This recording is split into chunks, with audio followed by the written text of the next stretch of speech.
Bonjour à tous. Je pense qu'on est au complet maintenant. Merci. Bonjour à tous.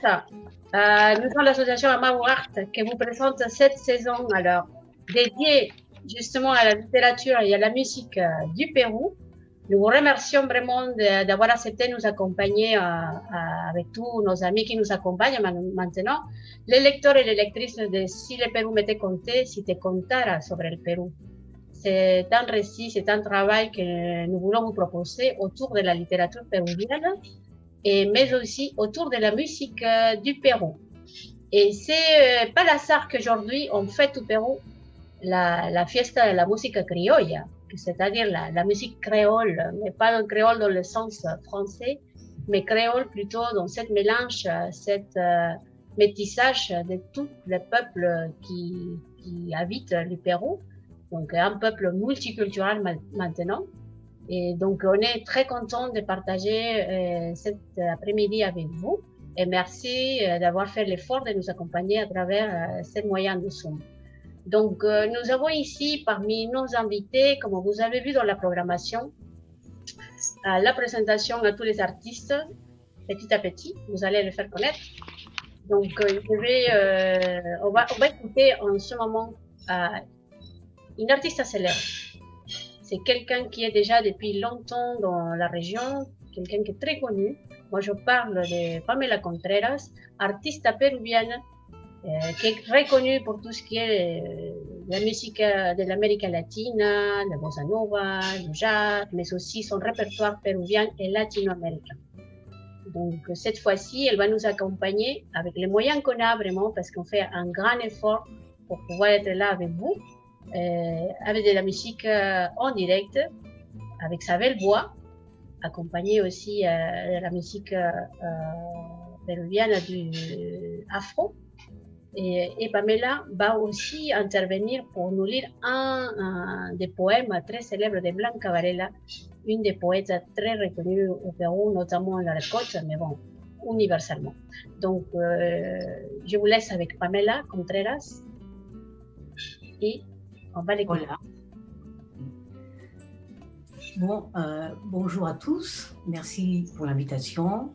Et pour ouvrir cet événement, pour ouvrir cette soirée, on va dire, j'aimerais faire une salutation, justement, une invitation à notre pays, au Pérou, qu'ils viennent nous rejoindre ici, dans cette terre française où on est.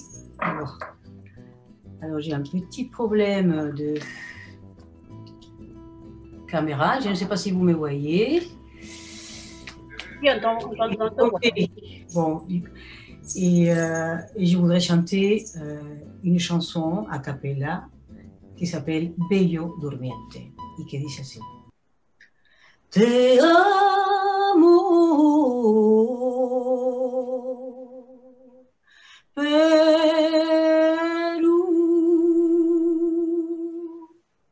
y recorriera toda la gama de verdes que te adornan y el gris soberbio manto de tu costa que al subir por los cerros en colores se torna.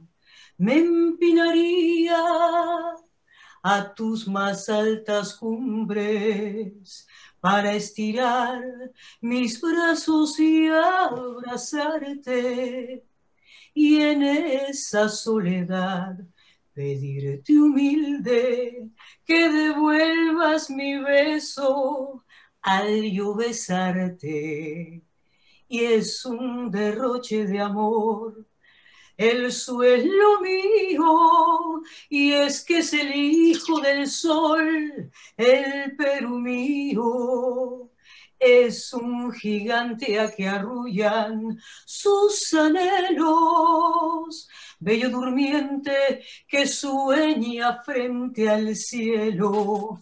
Desde su sueño comparten tres amadas, desnuda costa ilusionada, exuberante la selva, apasionada, y una tímida sierra enamorada.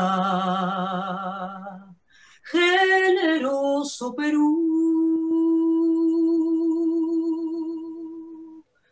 bello durmiente. Bonjour. Bravo, bravo, bravo, bravo. On aimerait bien écouter aussi, hein, vous pouvez applaudir évidemment, accompagner à tous les amis. Merci beaucoup. C'est vraiment un plaisir de t'écouter et puis c'est aussi, on imagine un peu tout ce qu'on pourrait vraiment avoir fait, non? Si on aurait été en scène. Mais bon, on va s'adapter, on est confinés, mais on est content quand même de partager avec vous tous cette moment. C'est le plus important. Et merci à tous les amis qui sont en train de rentrer petit à petit. Merci. Merci à tous les amis. Vous pouvez laisser les messages là. Vous pouvez envoyer un petit message pour encourager les artistes qui nous accompagnent. On fait un grand effort pour le faire. Et puis, c'est un honneur du Pérou et c'est un honneur aussi de la ville de Bordeaux qui nous soutient pour cet événement. Donc, merci beaucoup. Maintenant, on va passer vraiment à nos artistes écrivains. C'est notre invité principal. Moi, je parle de quelqu'un que nous connaît, qu'on aime beaucoup et que, vous voyez, nous accompagne depuis un bon moment. Ce projet-là, c'était grâce à lui. Je parle d'Iván Blas Servias, qui est né à Chimbote au Pérou. Il est auteur de plusieurs livres de poèmes. Vous allez écouter certains poèmes de sa création, avec sa voix en espagnol et aussi accompagné d'Audrey Genris, une franco-péruvienne qui est aussi avec nous, qui va faire la partie en français. Donc, je donne la bienvenue à Iván. Bonjour Iván. Buenas tardes Iván. Et on commence avec le premier roman, enfin, le premier extract de ton texte.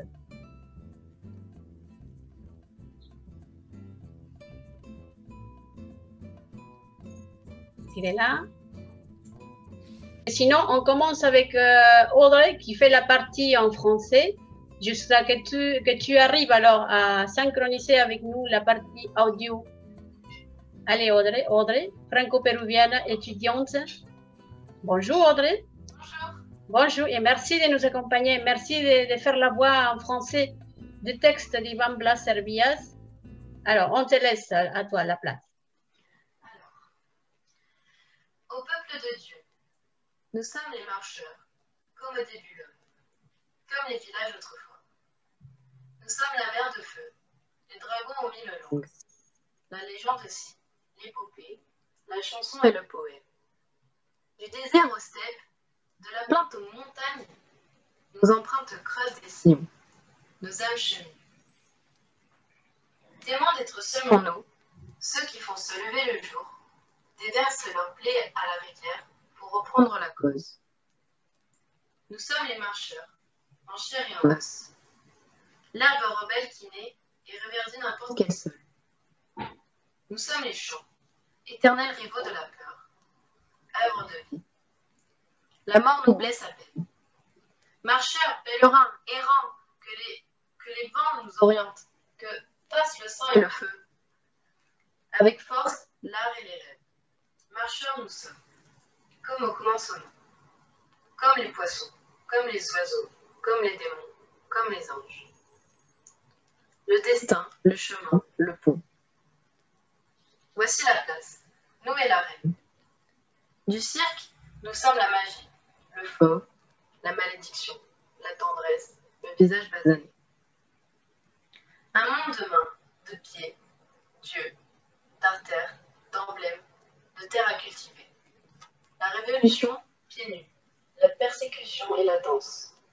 Fragments de dessin, cauchemar, mélodie, conte et le crépuscule. Nous sommes, les immigrés, on nous appelle. Super, merci beaucoup. Yvan, maintenant, c'est bon? C'est bon, tu nous entends maintenant? On ne t'entend pas avec le... ¿Ahora me escuchan? Oui, maintenant c'est bon alors. Ah, Merci está beaucoup. mejor. Alors, Ivan Blas Servias, bonjour. Et on t'a écouté la version en français de ton Bien texte. sûr. Et merci Merci. d'être là. Gracias. Merci Audrey. Merci à tous. Je suis content de vous rejoindre. C'est un moment pour moi de construire un pont au nom du Pérou. Je serai rapide un petit peu parce qu'il faut donner la place à tous. Et je vais lire le poème qui a lu Audrey. On m'écoute bien? On Oui, m'entend on bien? t'entend. Oui, on Oui, t'entend oui. bien. Oui, approche-toi bien, comme ça, voilà. C'est bon. Bueno, voy a hablar más fuerte. Al pueblo de Dios. Nosotros somos los caminantes, como al principio el hombre, como los pueblos antes. Somos el mar de fuego, los dragones de mil lenguas, también la leyenda, la epopeya, la canción y el poema. Del desierto a las estepas, desde el llano a las montañas, surcan nuestras huellas, marchan nuestras almas. El testimonio de ser solo nosotros, quienes madrugan al alba, vierten sus llagas al río para retomar la causa. Nosotros somos los caminantes, de carne y de hueso. Hierba rebelde que nace y rebrota cualquier suelo. Somos los cantares, eternos rivales del miedo. Obra de vida, apenas nos hiere la muerte. Caminantes, peregrinos, errantes, que enrumben los vientos, la sangre y el fuego que pasen, y a pulmones, arte y sueños, caminantes somos nosotros, como en el comienzo, como los peces, como las aves, como los demonios, como los ángeles. El destino, el camino, el puente. Allí está la plaza, nosotros y la arena. Del circo somos la magia, la fiera, la maldición, la ternura, la cara morena. Un mundo de manos, de pies, de ojos, de arterias, de emblemas, de tierra por labrar, la revolución descalza, la persecución y la danza, fragmentos de dibujos, pesadillas, melodías, cuentos y el crepúsculo. Nosotros somos, los inmigrantes, nos llaman. Gracias. Bravo. On est tous des immigrants. Hein? Oui, tout le temps. Tous les temps, ouais, tous les temps. Pour ceux qui voyagent et qui aiment bien s'exiler, pour ceux qui voyagent et aiment bien s'aventurer, on est tous des immigrants. Et maintenant, merci Yvan, on va donner la place à notre poète aussi, écrivain, éditeur, un world artist, c'est ce qu'on appelle. Je parle de Carlos Estela. Carlos a étudié à l'Université de San Marcos au Pérou. Maintenant, il a un master en études ibériques et hispaniques à l'Université de Bordeaux-Montagne en France. Donc, il est professeur de la civilisation espagnole et latino-américaine et maintenant, il rédige sa thèse, son doctorat. Donc, on aimerait prendre des nouvelles après pour la suite.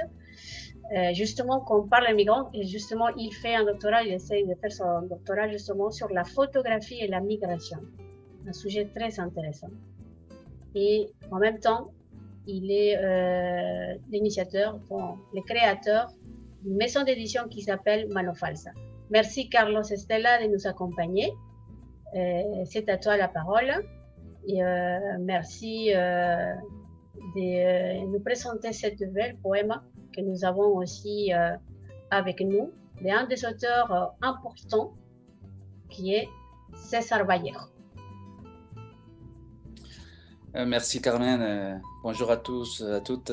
Je suis très content de participer à cet événement et bien sûr surtout Oh, très honoré de commencer à lire avec les paroles de César Vallejo, peut-être les plus grands poètes péruviens. César Vallejo. Los heraldos negros. Hay golpes en la vida tan fuertes, yo no sé. Golpes como el odio de Dios, como si ante ellos la resaca de todo lo sufrido se emposara en el alma. Yo no sé. Son pocos, pero son. Abren zanjas oscuras en el rostro más fiero y en el lomo más fuerte. Serán tal vez los potros de bárbaros Atilas o los heraldos negros que nos manda la muerte. Son las caídas hondas de los cristos del alma, de alguna fe adorable que el destino blasfema. Esos golpes sangrientos son las crepitaciones de algún pan que en la puerta del horno se nos quema. Y el hombre, pobre, pobre, vuelve los ojos como cuando por sobre el hombro nos llama una palmada. Vuelve los ojos locos y todo lo vivido se emposa como charco de culpa en la mirada. Hay golpes en la vida tan fuertes, yo no sé. Les héros noirs. Il y a des coups dans la vie si forts, je ne sais. Des coups comme de la haine de Dieu, comme si devant eux s'enfouissait dans l'âme le ressac de toute la souffrance. Je ne sais. Ils sont rares, mais ils existent. Ils ouvrent des tranchées obscures dans le visage le plus fier, dans l'échine la plus forte. Peut-être sont-ils les poulains d'Attila barbare ou les héros noirs que la mort nous envoie.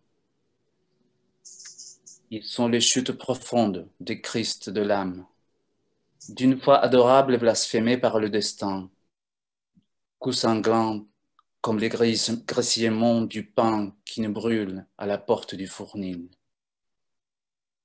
Et l'homme, le pauvre, l'homme tourne les yeux comme interpellé par une tape donnée sur l'épaule. Il tourne ses yeux fous et tout le vécu s'étale comme une faute en flaque dans le regard. Il y a des coups dans la vie si forts, je ne sais. Magnifique, merci beaucoup, merci. César Vallejo, c'est toujours les poètes les plus importants, on va dire, avec beaucoup d'écrivains, des auteurs, des poètes. Mais comme tu sais, César Vallejo, c'est vraiment le poète à phare. Non? Il est enterré à Paris. Hein? C'est la vie qu'il a même prédit sa mort. Hein? Je ne sais pas si tu peux nous dire quelques mots sur ça, Carlos. Déjà que tu es passionné de littérature et de poésie, évidemment. Comment il va? Oui, bien sûr, c'est énorme. Franchement, on ne parle pas que d'une voix de la littérature péruvienne, c'est vraiment au niveau de la langue espagnole que César Vallejo a marqué vraiment la littérature, on peut dire aussi même universelle. Et c'est pour ça qu'il est très bien toujours de les réécouter à chaque fois. Et tant mieux dans une occasion comme ça.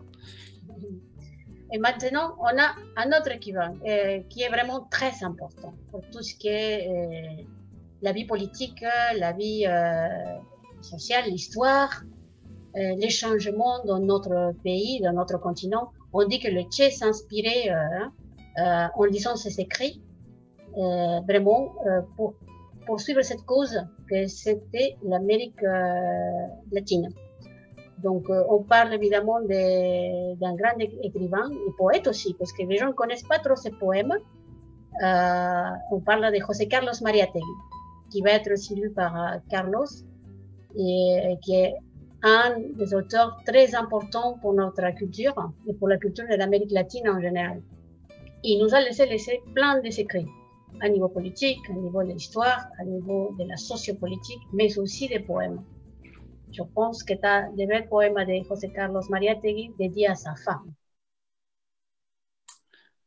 Oui, il s'agit de La vida que me diste.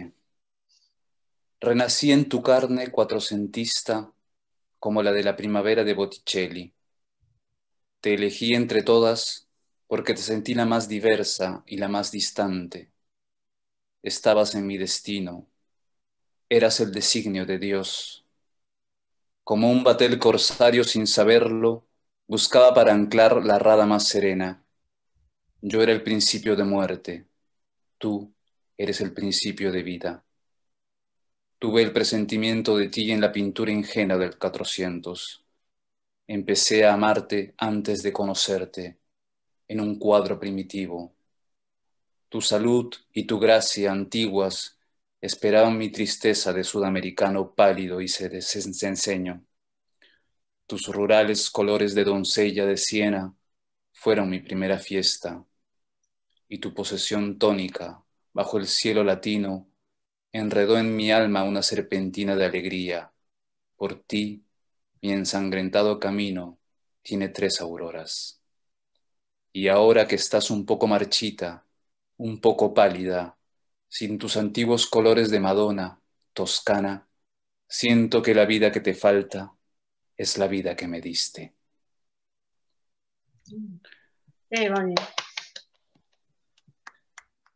Alors on va lire la traduction. La vie que tu m'as donnée. Je suis revenu à la vie dans ta chair de 400, comme celle du printemps de Botticelli. Je t'ai choisie parmi toutes, car je te sentais la plus diverse et la plus éloignée. Tu faisais partie de mon destin. Tu étais le dessein de Dieu. Tel un bateau corsaire, sans le savoir, je cherchais à m'ancrer dans la rade la plus sereine. J'étais le principe de mort. Tu es le principe de la vie. J'étais pressenti dans la peinture naïve du Quattrocento. J'ai commencé à t'aimer avant de te rencontrer dans une peinture primitive. Ta santé et ta grâce ancienne attendaient ma tristesse de Sud-Américaine, pâle et gris. Tes couleurs paysannes de donzelle, de Sienne, ont été ma première fête. Et ton envoûtement puissant sous le ciel latin a enchevêtré dans mon âme une serpentine de joie. Pour toi, mon chemin baigné de sang à 3 aurores. Et maintenant que tu es un peu flétri, un peu pâle, sans tes vieilles couleurs de Madone toscane, je sens que la vie qui te manque est la vie que tu m'as donnée. Bravo! C'est magnifique ce poème alors de José Carlos Mariátegui à sa femme. Normalement, on connaît José Carlos Mariátegui par ses écrits, dédiés à tout ce qui était la vision d'un pays, mais aussi d'un continent soumis à des pouvoirs économiques qui venaient de l'étranger.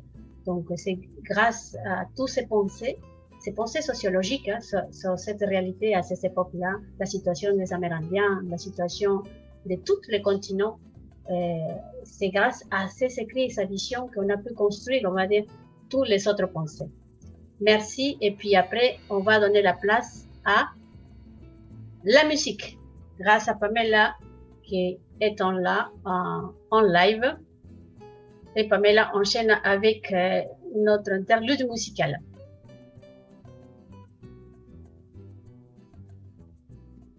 Il faut activer, je crois, le micro parce qu'on ne t'entend pas. Voilà. Tu nous entends là? Ouais, on ne t'entend pas.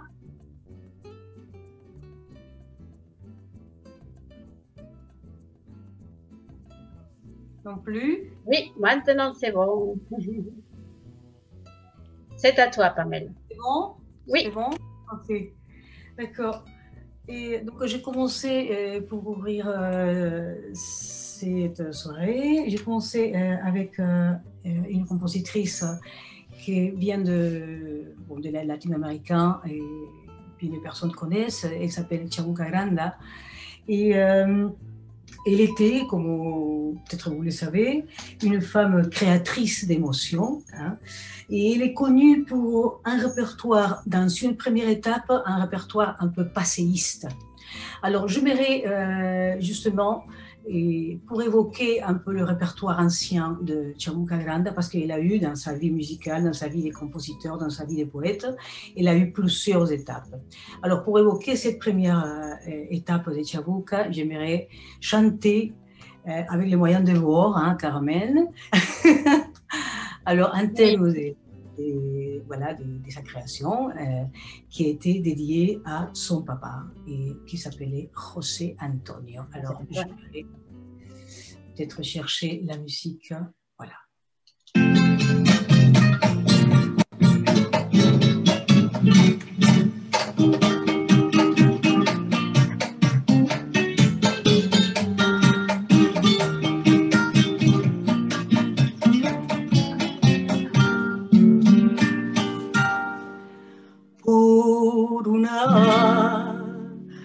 Vereda viene cabalgando José Antonio, se viene desde Barranco a ver la flor de Amancay en un berebere criollo. Va a lo largo del camino con hippie, japa, pañuelo y poncho blanco de lino. Mientras corre la mañana, su recuerdo juguetea y con alegre reposo el caballo pajarea. Linda garúa de junio le besa las dos mejillas y cuatro cascos cantando van camino de Amancay. Qué hermoso que es mi chalán,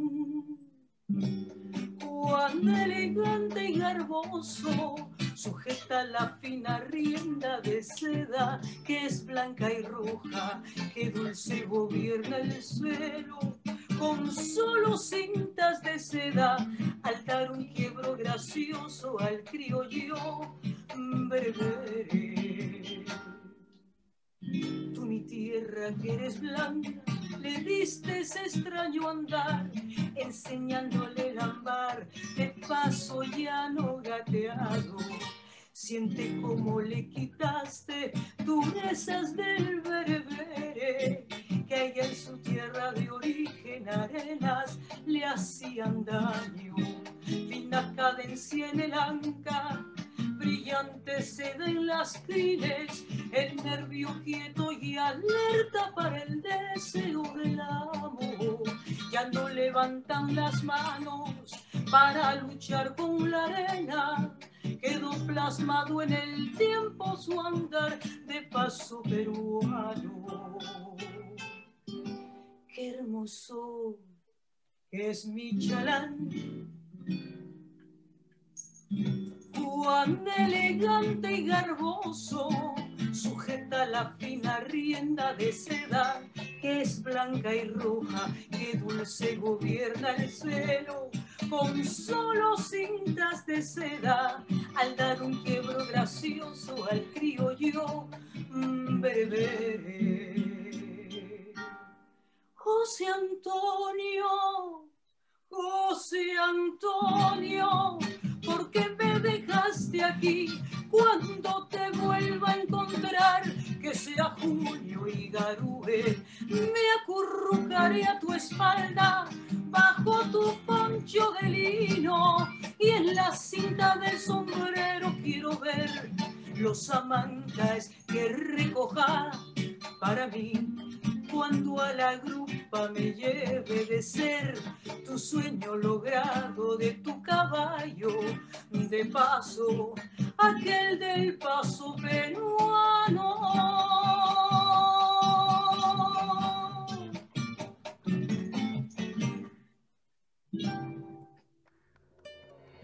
Merci beaucoup. Merci. Bravo, bravo. On te voit pas bien.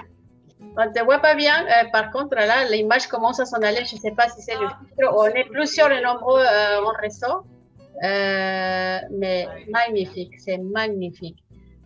Bon, merci beaucoup, oui, José Antonio, non?